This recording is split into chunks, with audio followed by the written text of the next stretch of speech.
लुका छिपा कर फल को गऊ को दिया खिलाए। आज सबसे छिपा कर वह फल ले जाकर गौ माता को खिला दिया। और धुंधली ने अपने पति से छिपाकर अपनी बहन को 9 महीने के लिए अपने घर में ही रख लिया। और 9 महीने के बाद जब उसके गर्भ से पुत्र ने जन्म लिया तो धुंधली ने अपने पति से कहा कि मेरे गर्भ से पुत्र ने जन्म लिया। पुत्र जन्म के समाचार को सुनकर ही आत्मदेव की खुशी का ठिकाना नहीं रहा। आत्मदेव ने इतना दान दिया, गौएं दान दी, धन संपत्ति ऐश्वर्य वैभव सब दान में दे दिया।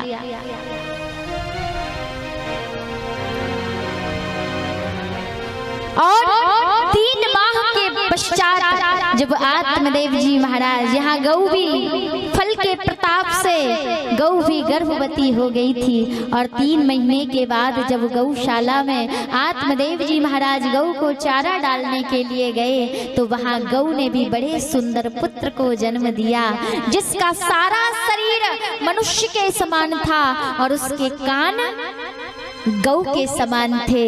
आज आत्मदेव जी महाराज ने उस पुत्र को अपनी गोद में उठा लिया और जोर जोर से चिल्लाने लगे, मेरे घर में गौकर्ण आ गया, मेरे घर में गौकर्ण आ गया, मेरे घर में गौकर्ण आ गया।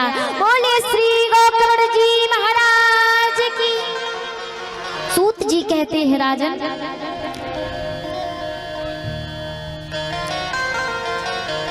संगत का असर देखिए। कहते हैं जैसा खाओगे अन्न वैसा होगा मन, जैसा पियोगे पानी वैसी होगी वाणी, और जैसी करोगे संगत वैसी चढ़ेगी रंगत। आज जो गौ का पुत्र गौकर्ण था उसने अच्छी संगति की, विद्वानों की, संतों की शरणागति। तो गौकर्ण तो पढ़ लिख कर विद्वान तेजस्वी धर्मात्मा बना, लेकिन जो धुंधली का पुत्र था, धुंधकारी उसका नाम। कहते हैं जब ऋषि मुनि धुंधली के पुत्र का नामकरण संस्कार करने के लिए आए, क्योंकि धुंधली ने कहा कि खुद का बेटा 3 महीने का हो गया, अभी तक नाम रखने की फुर्सत नहीं मिली, और इस गौ ने पुत्र को जन्म दिया, पैदा होते ही उसका नामकरण भी हो गया। तो आत्मदेव ने बड़े सुंदर ऋषि मुनि संतों को बुलाया अपने पुत्र का नामकरण संस्कार करने के लिए। और ऋषि मुनियों ने कहा कि पुत्र का नाम पिता के नाम से मिलता जुलता होना चाहिए।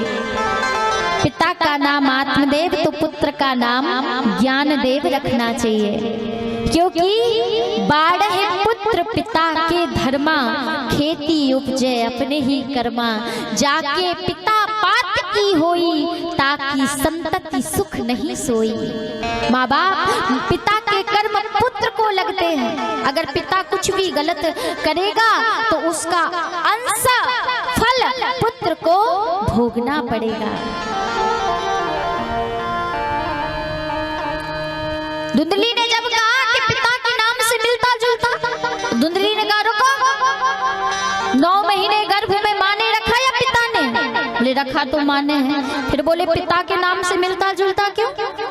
जब 9 महीने माँ ने गर्भ में रखा तो नाम भी माँ से ही मिलता जुलता होना चाहिए। तो आज ऋषि मुनि संतों ने कहा कि मैया का नाम धुंधली, इसीलिए आज से पुत्र का नाम धुंधकारी रख दिया। और जसो नामः तसो गुणा, कहते हैं कि जिसका जैसा नाम हो उसके गुण भी, नाम के आधार पे उसके गुण भी, गुणों का भी प्रभाव पड़ता है। नाम का प्रभाव बहुत पड़ता है जीवन में। लोग आजकल ऐसे ऐसे नामकरण करते हैं, पहले कितने सुंदर नाम रखे जाते थे, गिरधारी, केशवलाल, राम निवास, राम नरेश, लेकिन अब तो पप्पू, जो बात बात में निकाल रहे चक्कू हैं, चक्कू लेके ही खड़े रहते हैं। तो जस जसो नामा तसो गुणा। नाम का इफेक्ट, नाम का प्रभाव जीवन में इतना पड़ता है क्योंकि नाम से ही व्यक्ति के गुणों की रचना होती है। एक बार एक सेठ जी थे, उनके 4 बेटे थे। अब चारों का नाम भी सुनिए, चारों का नाम भी इतना अच्छा रखा सेठ जी ने। 4 बेटे थे और एक बेटी थी। बड़े बेटे का नाम था टूटे,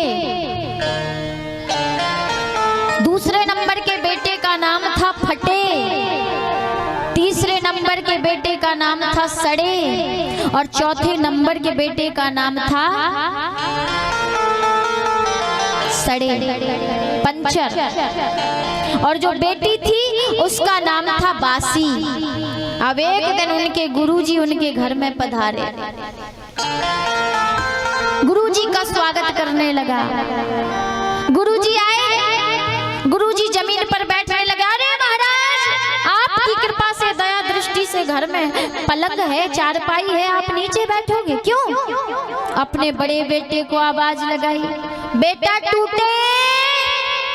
संत जी ने कहा राम राम, इसके घर में तो पलंग भी टूटा है और मेरा 80 वर्ष का शरीर अगर टूटी चारपाई पे बैठेगा तो वैसी हड्डी पसली एक हो जाएंगी। संत जी ने कहा नहीं नहीं, मैं नीचे ही ठीक हूँ।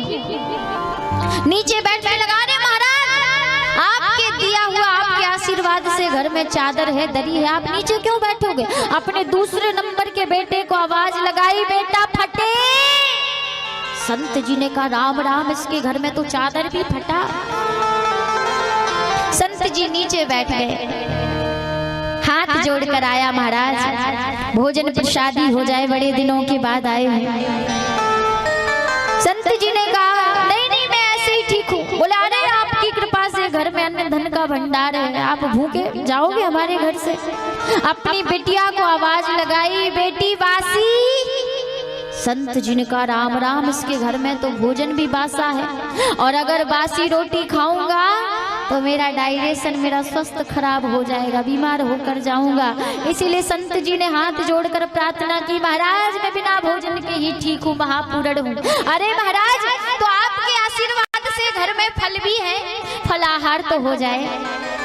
अपने तीसरे नंबर के बेटे को आवाज लगाई, बेटा सड़े। संत जी ने कहा इसके घर में कुछ अच्छा है कि नहीं? चारपाई भी टूटी, चादर भी फटा, फल भी सड़े। संत जी ने कहा उसकी आवश्यकता नहीं, मैं ऐसे ही ठीक हूँ। आज संत जी जाने लगे, उसने चरणों में प्रणाम किया, महाराज आपके आशीर्वाद से घर में साइकिल है, आप पैदल जाओगे। अपने सबसे छोटे नंबर के बेटे को आवाज लगाई, बेटा पंचर। संत जी ने कहा राम राम, इसके घर में कुछ साबित नहीं। बताओ वैसे नामकरण करने लगो तो हो गया काम। आपने अजामिलोपाख्यान, अजामिल की कथा सुनी होगी, जिसने साधु के कहने पर, एक संत के कहने पर अपने छोटे बेटे का नाम नारायण रखा था।